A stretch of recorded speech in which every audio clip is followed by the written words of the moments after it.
রাধে রাধে।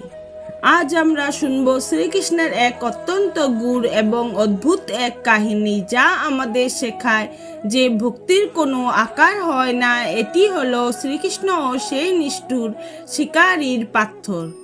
একবার এক গভীর জঙ্গলে বেদরাজ নামে এক অত্যন্ত নিষ্ঠুর শিকারী বাস করত। সে কোনো দিন ভগবান বা ধর্মের নাম শোনেননি। সে কেবল জানত তীর ছুঁড়ে পশু পাখি মারা।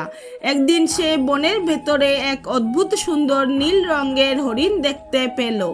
আসলে সেটি ছিল শ্রীকৃষ্ণের মায়া। শিকারীটি বারবার তীর ছুড়ল, কিন্তু প্রতিটি তীর হরিণের গায়ে না লেগে ফুল হয়ে ঝরে পড়ল। শিকারীটি রাগে পাগল হয়ে গেল। সে ভাবল, কোনো জাদুকর আমার শিকার চুরি করছে।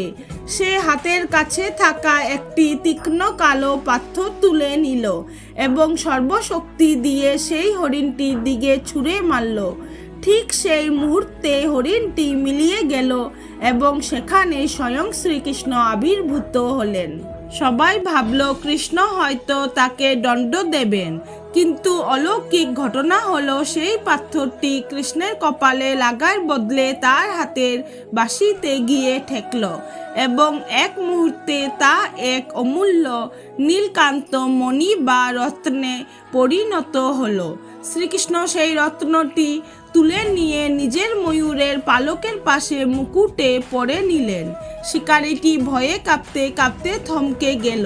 কৃষ্ণ হাসি মুখে বললেন, বেদরাজ, তুমি আমাকে মারার জন্য পাথর ছোড়োনি, তুমি তোমার সমস্ত শক্তি দিয়ে আমাকে ডেকেছ।